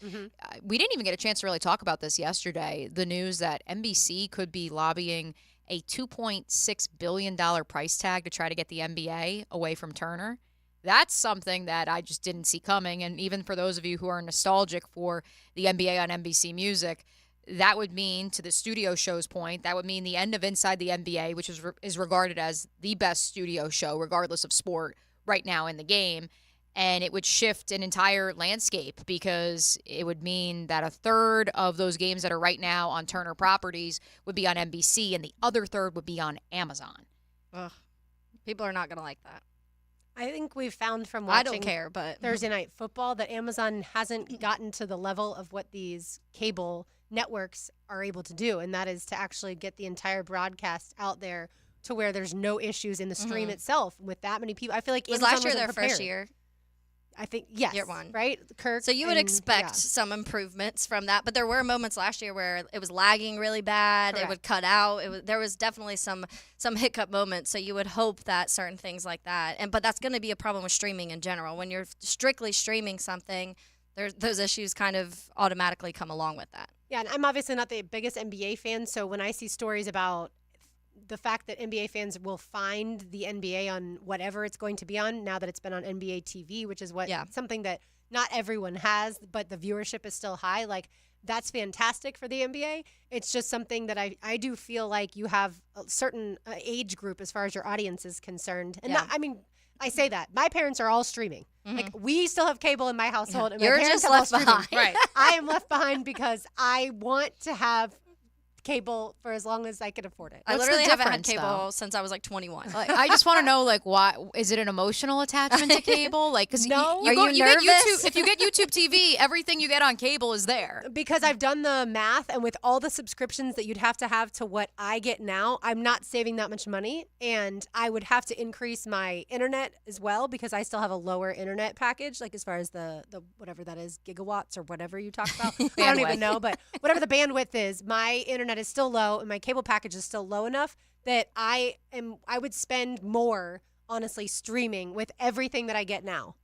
Isn't that wild? I just don't see that mathing. Didn't you just see the I don't story know what too? your cable bill is. Yeah, I know. That's what I'm like. Well, she's had it since 1970. Right, so so she's probably getting a prorated. Right, she's getting a rated. I get a discount on it. Yeah, and no, because I know how much we were. I wasn't born in 1970. I know how much we were paying here at 1010, which a shout out to Richie, our engineer extraordinaire. Round of applause, actually, RJ, because Richie doesn't get nearly as much love on the air as he should for keeping us on the air. I know we just made the move to go cordless here at the 1010XL studios. And look, this is streaming right now on Roku. And it just looks beautiful. How beautiful it is. It looks beautiful, Lauren. It's fine. There's nothing wrong with streaming. If I didn't tell you that, would you think this was on cable? Oh, I mean, I've seen enough streaming now to know there's no difference in what it looks like. But I also like to be able to hit the last button and be able to go back and forth between channels without having to actually, like, change it from station to station and things like that. Like, I spent enough time around these people that have streaming, like I said, including my parents. Mm-hmm. And I understand how it works, and it's totally fine for everyone. I just still prefer cable. She loves her cable. I do. I love That's my fine. cable. And I also think there are certain things that, like, for instance, Bally Sports, like, you can get shut out if you don't have cable, if it's streaming only. And so, but again, nothing against people who are cord cutters like y'all and like we are here at 1010. And one day, I guarantee they're going to come to me and say, it's time. You cannot have cable anymore. And I'll go kicking and screaming. All right, we've They're got... like, ma'am, all the cords are starting to rot. We've had people replace the cords. I promise we're fine. When we come back, we will go around the sports world. We will talk more NBA. Also, a huge game tonight in Jacksonville, FLA. Taylor, we'll talk about that and the importance of that when we return on Helmets and Heels on 1010XL 92.5 FM. Helmets and Heels. This hour is brought to you by First Coast Honda Dealers. Rick Ballou is the truth teller. Tell the truth. That's all. Just tell the truth. Go into the night with Rick Ballou after the Frangie Show. Then it's Hacker After Dark. Between him and me. Ballou and Hacker. Evenings on 1010XL. Are you having constant issues with drains backing up? Have you wasted your money on plumbers that can't resolve your problems? Mia here for my friends at Duck Duck Rooter, and they have the solution. They'll come out to your home or business, identify the problem, and make the repairs once and for all. Call now to schedule service and enjoy the best weather of the year. 904-862-6769 or visit duckduckrooter.com. Financing is available. Duck Duck Rooter is a proud partner of the Jacksonville Jaguars.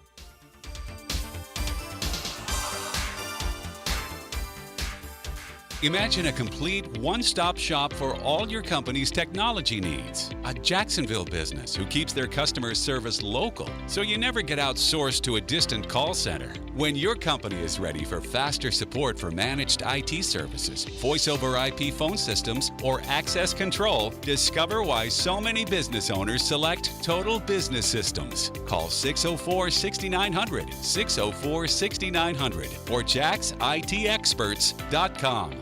How about 75-cent wings every Wednesday night at Bay Street Sports Bar and Grill? Watch tonight's game with signature cocktails and chow down on 75-cent wings only at the newly renovated Bay Street Sports Bar and Grill downtown.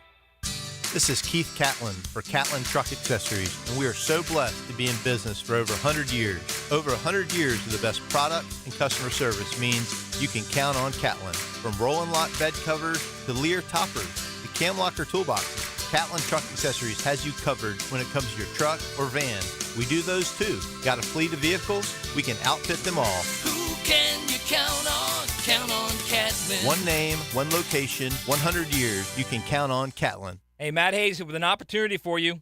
The opportunity to lose 40 pounds by the 4th. Yes, 40 pounds. I dropped my 40 pounds with Awaken 180 in just 9 weeks. Hacker lost 50 pounds so far in just 8 weeks. Real attainable goals at awaken180weightloss.com. She's very comfortable talking sports and hanging out with the boys. Mia O'Brien here, still providing the best multimedia sports coverage in Northeast Florida on 1010XL radio, video, and social channels. All things Mia are driven by Arlington Toyota.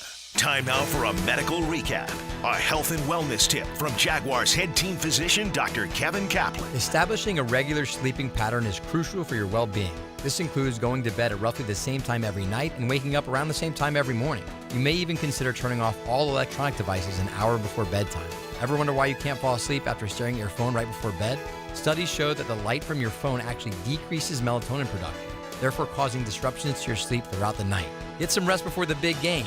Go Jags. Have you or someone you care about been arrested or had their driver's license taken away? I'm Susan Cohen, and I work with David Robbins at the law firm of Epstein & Robbins. We are experienced fighters for those charged with DUI and all criminal offenses. I've been named the best DUI attorney in the state, and David has been named the best criminal defense lawyer in Jacksonville. In your battle with the justice system, there is only one thing you need to know. Dial David 24/7 at Epstein & Robbins, 354-5645. Are your kids ready to play this summer? Come check out the Y. Summer is a time for kids to explore new things and expand the limits of their imagination. At the Y Summer Camp, every day is a new adventure. Kids can learn about STEM, arts and humanities, athletic sports, outdoor games, and more. Registration is now open, but space is limited, and spots are filling up quickly. Learn more and find your adventure at fcymca.org. Search Summer Day Camp. I'm the guy that never gives 5 stars because I never believe that anything is perfect. But I would give them 20 stars if I could. Ernest Stellar Review belongs to QC Kinetics, the nation's leader in regenerative treatments. They came through when he badly needed relief for his aching knees, and doctors had told him that surgery was the only option. What they're doing is cutting edge, and it really helps. And I'm a tough sell. QC Kinetics is led by National Medical Director Dr. Mitchell Scheinkup, a pioneer in this field. With 20 years of clinical work, tons of research, teaching, publishing in non-surgical natural pain treatments. These are the medical pros to trust. I'm living my life basically pain-free from what I was dealing with, so I'm a happy camper today, no doubt about it. QC Kinetics. Call today to see if you're a candidate. Call QC Kinetics, 904-274-5522. That's 904-274-5522. 904-274-5522. Clearwater. John, I can't even mow my side yard. It's so soggy. Man, my builder sucks. Brent, calm down. This is a common problem in neighborhoods where houses are built too close together. You need gutters and a properly installed French drain that will soak up subsurface water. we can completely dry it up. So I can take my builder off my speed dial now, huh? Yeah, we got you, buddy. Let that builder bitterness go. Clearwater irrigation and drainage too. RJ Saunders here, sports lovers. I recently took a tip from Frank Frangie when I needed to send flowers to my mother. Frank told me that Kuhn Flowers is the only florist he ever uses. So that's what I do now. I use Kuhn Flowers. Find them online at kuhnflowers.com. If your ride is making strange noises, don't wait and make it worse. Come to Action Transmission on Merrill Road. My expert technicians can diagnose the problem and likely fix it fast. Experience the difference at Action Transmission on Merrill Road. 1010XL is presented by Farah & Farah, exclusive injury law firm of the Jacksonville Jaguars. Protecting you and your family. Call 396-5555. Jacksonville. Helmets and heels. Presented by First Coast Lighting and Fans. On 1010XL.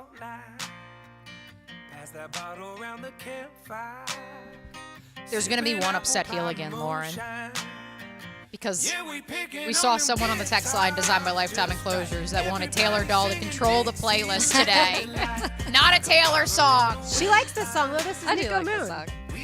The last one was just a Cheeto song, so they must be in my music realm person. Right.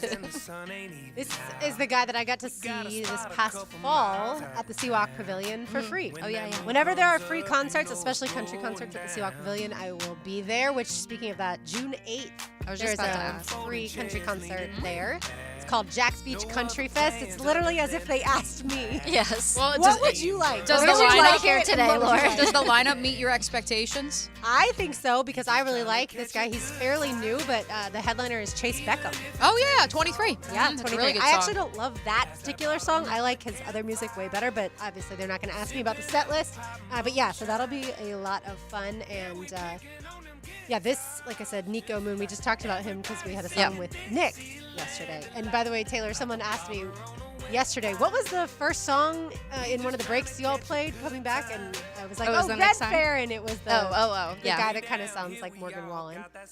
Really all right. does. It's wild. Yes. All right. So we are going to talk all things or sports in all different realms in this segment. And one that had us all laughing had to do with a certain baseball game last night. And it's not the base brawl between the Rays and the Brewers. That wasn't so funny because there were actual punches thrown. But it had to do with a certain buzzing creature. RJ, take it away.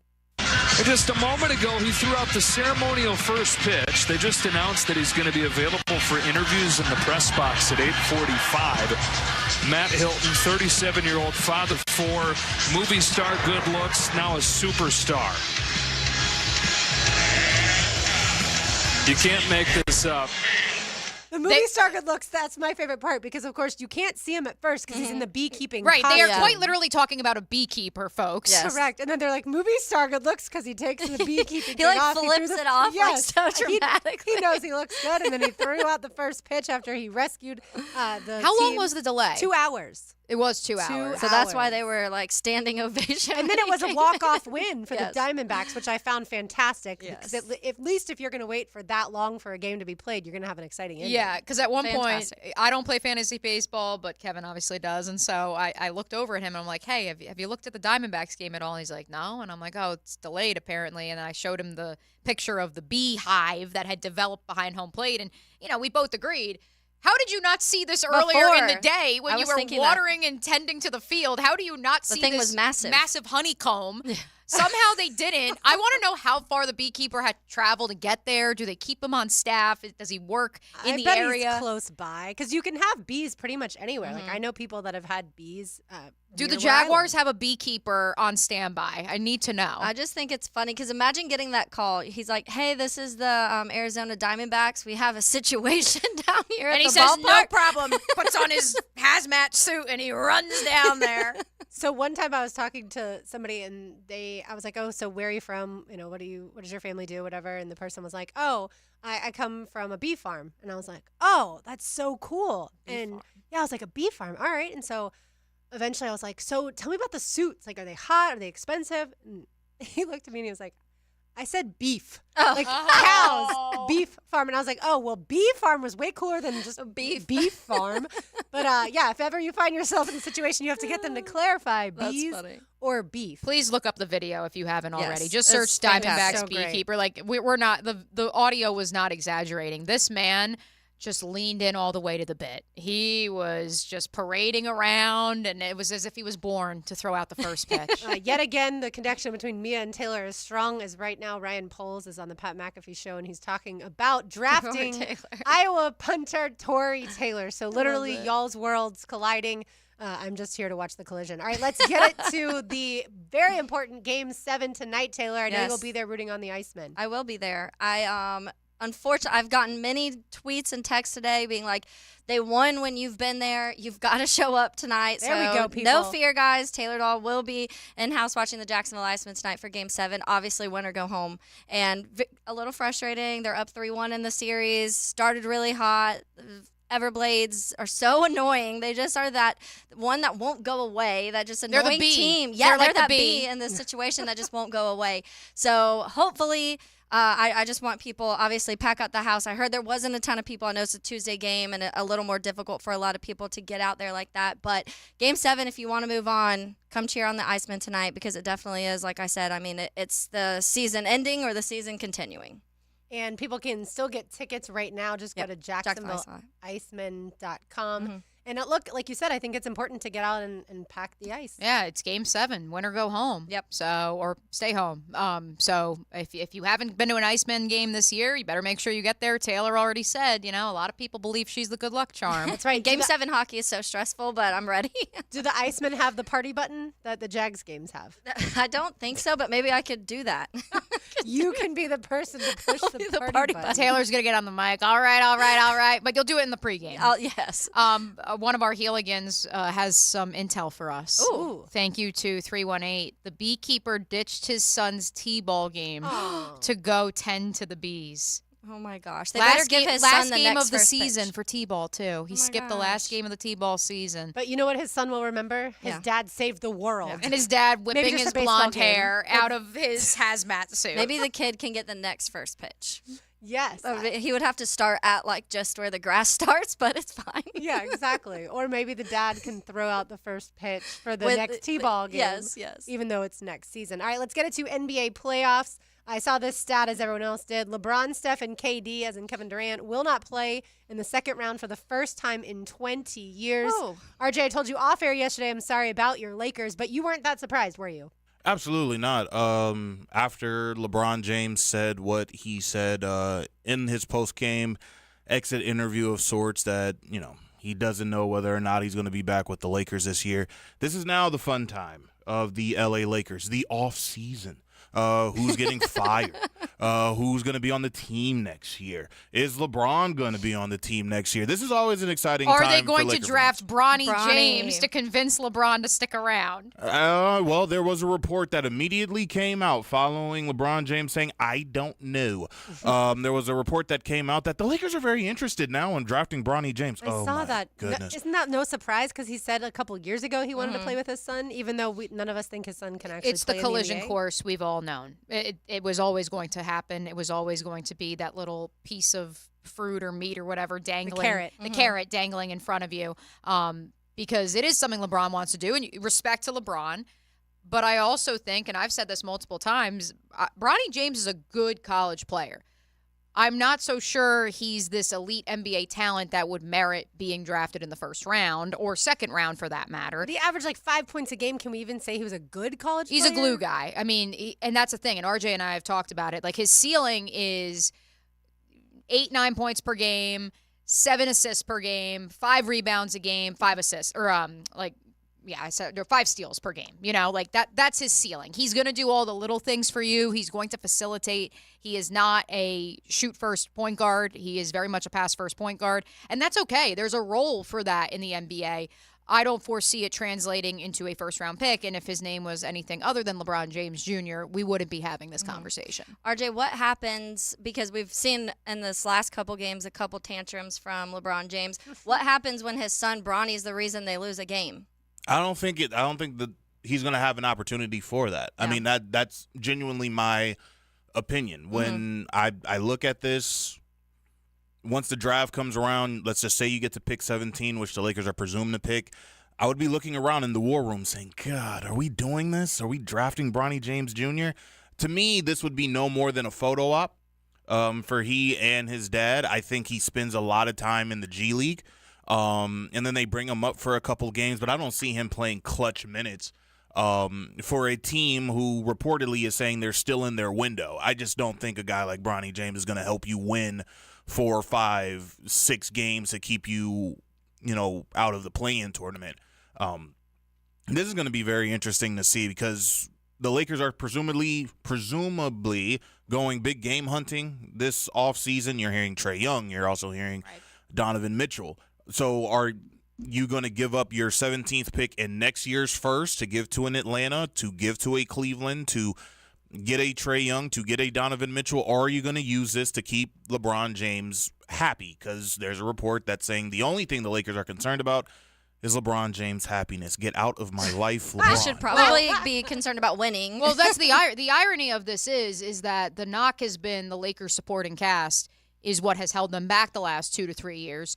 Well, how are you going to fortify that supporting cast by bringing in a guy who's a questionable second-round draft pick? Yeah, exactly. All right, let's talk about what's going on in the social media realm when it comes to Deion Sanders, a.k.a. Coach Prime. I saw someone tweet him, tell your son to stop acting like he's the coldest out here, and then put up a 4-8 season, to which Coach Prime responded, he will be a top 5 pick. Where's your son going? I ain't got time today, LOL. But also, Taylor, there's been stuff going on with his son and another player who transferred out that basically told The Athletic that he felt like he was mistreated. Mia and I were having like a field day in the office today reading all of these tweets because Prime was just going at it, players were going at it, but it all started, so The Athletic wrote an article and they posted this in a tweet saying Deion Sanders recommended Xavier Smith hit the transfer portal like many others. He didn't. During spring practices, Smith felt like an extra in the background of a reality show. Frustration set in before he eventually left for Austin Peay. And so his comment saying, I was actually getting, this is from Xavier Smith, saying, I was actually getting mad, like tears coming to my eyes because, bro, you never even tried to get to know me. And then another comment from him said he was destroying guys' confidence and belief in themselves the way he did it. It could have been done with a little more compassion. So this was posted by The Athletic.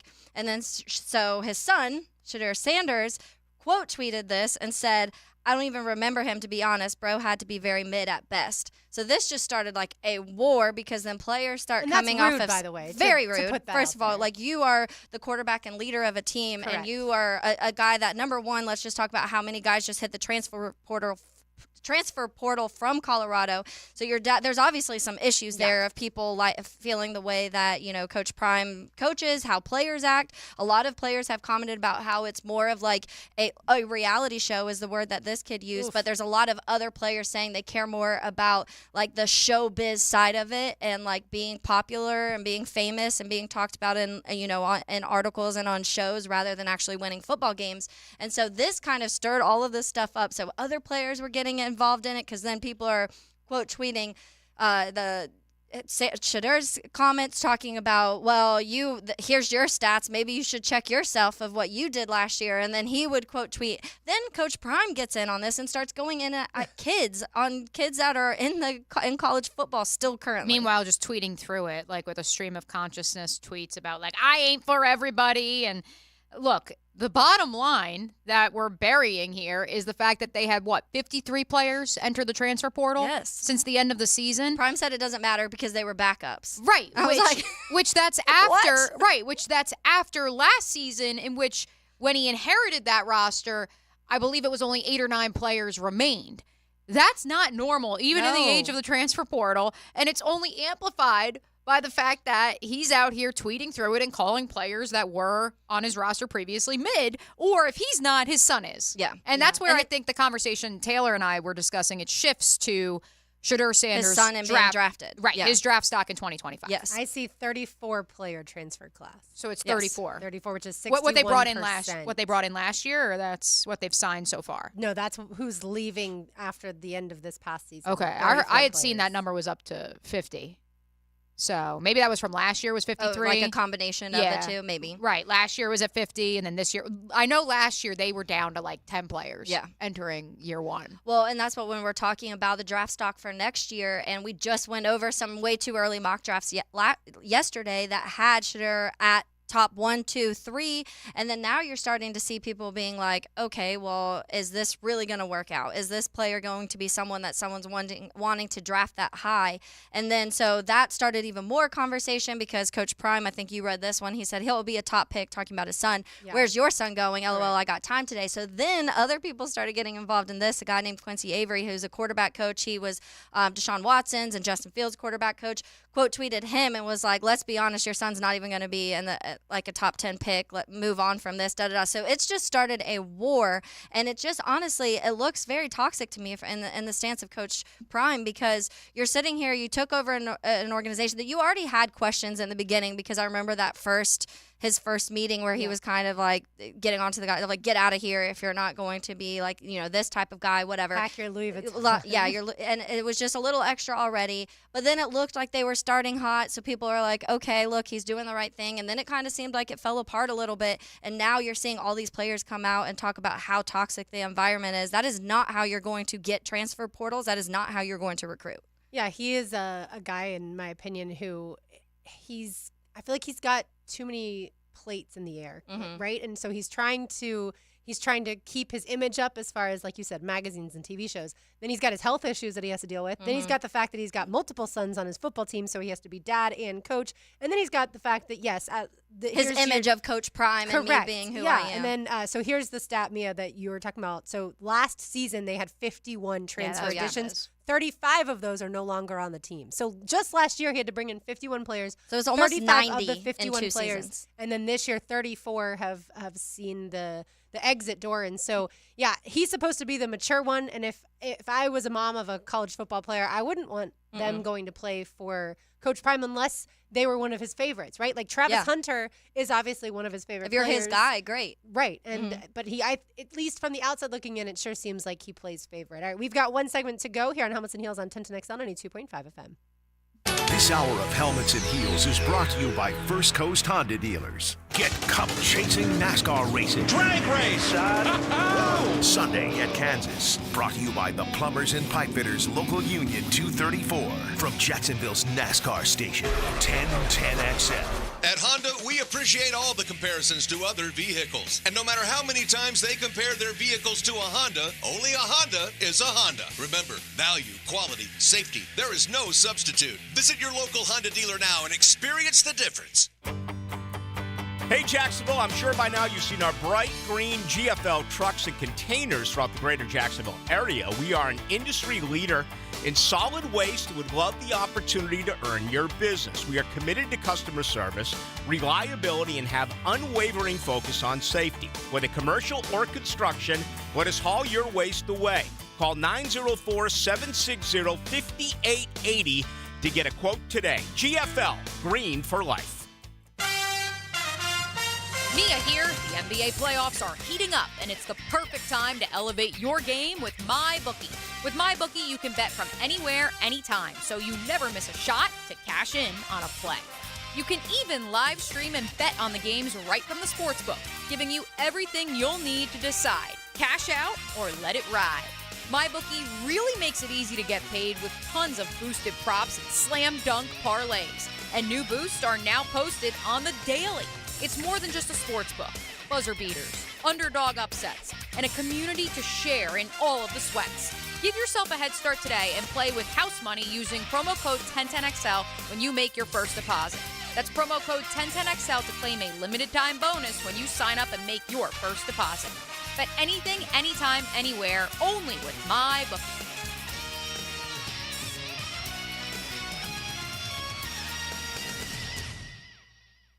Make sure your roof is ready for the next Florida storm by scheduling a free roof inspection with Universal Roof and Contracting. And right now, get 15% off your roof repairs and replacements, plus flexible financing. This offer expires May 31st and restrictions apply. Ensure peace of mind before the next storm hits. Call 855-ROOF-HELP or visit universalroof.com to schedule your free roof inspection. License number CCC 057165, CBC 1258484. Have you tried golfing at the improved Cimarron Golf Club? If you haven't, tell you what, you're missing out on the best deal in Jacksonville. Now, many of you have received a postcard in the mail, and of course, if you bring that with you, $45 plus tax to play. That includes a cart, lunch, and a beer at the brand new Stone Barrel Tap House. Now, go to the website, that is CimarronGolfClub.com, and sign up for the Wild One Loyalty Program. That's the Wild One Loyalty Program, and get all of these specials emailed to you from Cimarron. He's not Pistol Pete, he's Pete Prisco. Been on the wanted list almost 20 years. CBS Sports senior NFL writer Pete Prisco joins the Frangie Show Friday afternoons on 1010XL. Brought to you by Showtime Sports Cards and Collectibles. I'm here with Danny Van Sickle, director of the Electrical Training Alliance. Danny, tell me about your program. Hey, Rick, we're a 5-year electrical apprenticeship. Our students start out making over $40,000 a year, and right now graduate making over $90,000 a year, including benefits. There is no tuition or no student debt. You just have to apply and get accepted. Did you say no tuition and no student debt? You heard that right, Rick. Once you're accepted to the program, your only costs are the books and the course fees. About $800 a year. That sounds like an amazing opportunity. How can I learn more? Just go to etajax.org, and you can apply there. Apply by May 23rd. David Garrard here. Playing in the NFL can put a lot of wear and tear on your body, especially your knees. Southeast Orthopedic Specialist has kept me mobile and ready to tackle every day. Southeast Orthopedic Specialists. David Garrard here. I've had the PRP treatment from Southeast Orthopedic Specialist, and my knees are really doing well. Platelet-rich plasma treatment may be the answer for whatever is hurting you. Southeast Orthopedic Specialists. Ever wonder how you can transform your living spaces into captivating works of art? At First Coast Lighting and Fans, they offer a huge selection of high-quality products to match your desire for elegance, quality, and uniqueness. Visit their showroom on Phillips Highway at the Avenues and step into a world of quality without compromise. Discover the difference that locally owned expertise makes and let them help you experience the transformation from average to extraordinary. At First Coast Lighting and Fans. Hey sports fans, it's Ace Carline for Kingfish Pest Control. Are mosquitoes turning your outdoor fun into a full contact sport? Time to call in Kingfish Pest Control. I can tell you from my own experience, they are the MVPs of mosquito elimination. See for yourself. Call Kingfish Pest Control today and get an unbeatable 50% off your first treatment. That's right, sign up for a full season of lockdown coverage and get 50% off your first treatment. Don't let mosquitoes steal your home field advantage. Reclaim your yard with Kingfish Pest Control. Instant Keys. You don't have to go to the dealer. Instant Keys comes to you. Instant Keys saves the day if you have lost or broken keys. They can program new keys and remotes for nearly every make and model of vehicle at a fraction of the dealership cost. Fast, honest, and reliable locksmith service. Call 722-1111. Instant Keys. Instant Keys. You don't have to go to the dealer. Instant Keys comes to you. Need or want cash? Beaches Jewelry and Pawn has cash available. Ready to buy guitars, surfboards, jewelry, firearms, tools, and especially gold. They need it all, selling or pawning. Get cash on the spot at Beaches Jewelry and Pawn in Jacksonville Beach. 1010XL is presented by Farah & Farah, exclusive injury law firm of the Jacksonville Jaguars. Protecting you and your family. Call 396-5555. Jacksonville. This is Helmets and Heels. Kept classy by First Coast Lighting and Fans. Upscale lighting, fans, and home decor. On 1010XL. By the way, earlier I mentioned that there was a base brawl last night between the Rays and the Brewers. Okay, so if I was playing baseball and someone from the Brewers, and I play for the Rays, and they shove me first and then I attack back, should I be suspended for 3 games? But if they're the one who started it? This is Major League Baseball. Yeah. You're not allowed to have fun, Lauren. You should know that. And I Before guess we you're go not any allowed- further. You're not allowed to fight back either. But I feel like if someone shoves or punches me first, whatever I do Shouldn't in they also be? retaliation, they should be the ones suspended, not me. They're the ones who started it. But I Yeah. guess it's like, you know, with your sibling, your parent doesn't care who started it. They just care that you both get in trouble. And so That's who they saw throw the punch. Right. Yeah. Jose Siri was the one who I'm talking about. He was, I'm not going to say assaulted, but he was certainly attacked first last night by the Brewers. And then when he fought back, he now has a 3-game suspension, which he will appeal. Both players got ejected. But I don't think he should be suspended for more than like 1 game. We're happy to see some of our friends on the MyBookie Digital Studio YouTube chat line have now looked up the beekeeping video, the other big story to come out of Major League Baseball last night. Not the walk-off for the Diamondbacks, not the brawl, the beekeeper. So we're just spreading the good gospel of good sports, crazy stories right now. Speaking of good stories, certainly not crazy, but Constellation Furyk and Friends tickets are already on sale. They went on sale earlier today. And did you see who will be performing for the concert? I did not see. All right, it will be Tuesday night, October 1st, 7 o'clock, Daly's Drum roll. Place. And the answer is Brothers Osborne. Oh, the pride of Maryland. I love Brothers Osborne. I've seen them quite a few times because they've been here to Daly's Place multiple times. And so I know a song, but I can't think of it. The first one they ever had was Rum. Mix It with Rum. Yes. They have lots others than that. But so, again, tickets are on sale, not just for the concert that benefits the military, but also for the actual tournament, which is October 4th through the 6th at Timuquana. If you've never been to Constellation Furyk and Friends, the golf tournament, it is so much fun. So highly recommend buying your tickets to that. Just a reminder also, Jacksonville Icemen tonight, Game 7 against the hated Florida Everblades. Make sure you are there for puck dropping at 7 and cheer on the Icemen. Tickets are at jacksonvilleicemen.com. I will be also downtown tonight, but I had planned to go to Jumbo Shrimp before I knew about the Icemen. So going to the Jumbo Shrimp game with my parents and Brian, and the Jumbo Shrimp did lose last night 7-6 against Scranton, but tonight first pitch 7:05. In terms of college baseball, Florida won a midweek game, so there's that. However, the score was 10-8 when it comes to beating FAU. I also have another important sports update that I almost let us wrap the show without saying. Okay. Lauren, as you know, on XL Primetime, we used to refer to the Florida Gators as the spring sports school because of the success of the baseball team, of the golf team, gymnastics, and in recent years. What if I told you, combined with Todd Golden's success in year 2 and mining the transfer portal, that Florida, get the round of applause ready, RJ, is set to become a Division I hockey program as well. Oh. Let's go. I'm interested to see then, based off of Title IX, if you add a men's sport, you'd also have to add I wonder if women's lacrosse actually maybe cancels that out because Florida doesn't have men's lacrosse. Florida doesn't have men's lacrosse, but they do have women's lacrosse. But you'd think that they would have already been able to add a sport. So maybe that's where they find Either way, it. maybe we'll find out they're going to add another female But yes, sport. shout out to all That's my exciting because my they've been really good in club. My Fernandina crew informed me the D2 AAU College Hockey National Champions, the Florida Gators, are making the jump officially to D1 starting That's awesome. next season. Look, That's I know really cool. that, and Taylor, you know this too, that people are starting to think of Florida as, certainly Jacksonville, as not just a good baseball area and football area, a good lacrosse area, that definitely. sports migrated down, and now a decent, it's still growing, but decent youth hockey area. Definitely. And it's something that for a long time there just wasn't the opportunity here. They didn't have places to play, so the kids that did play hockey had to go down to Tampa where some of the leagues were down there. I know Lauren Rue, her kids went down, she had to make the trip to Tampa like every weekend for her kids to be able to play hockey. And so now we have that opportunity here. You have the Icemen, obviously, who have been able to build a huge following to the point where we had one of the fans, Mike, at our remote last week, and he said there was like a big group that went down to Estero, which is where the Everblades play. So these people are traveling mid-weekend to go watch the Icemen play. And then now also with all the facilities, obviously with the Igloo, there's just so much more opportunity for the kids to play. It's just a sport that before you couldn't even really introduce them to, and now you can. Even here, Chris Grip, one of our sales guys, his kid Max plays in the youth league, and it's so, first of all, it's adorable seeing kids play hockey, but he loves it. He's obsessed with it. Yeah, I love that. And so, yeah, we'll continue to follow that story. Back to baseball before we wrap the show. JU beat Bethune-Cookman 11-0 in 8 innings last night. So, once again, JU on a tear right now. They are at FGCU at Florida Gulf Coast beginning Friday night at 6:30. UNF did lose to UCF last night 6-2.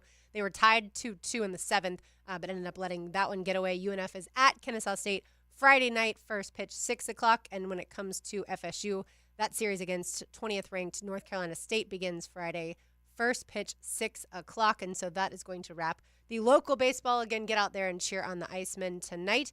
And thanks again to Alyssa Lang for joining us, SEC Network. If you missed that, of course, you can find that on demand. For Mia O'Brien, for Taylor Dahl, for RJ Saunders, I'm Lauren Brooks. Don't go anywhere. XL Primetime comes up next. These heels are made for talking. We will talk to you tomorrow.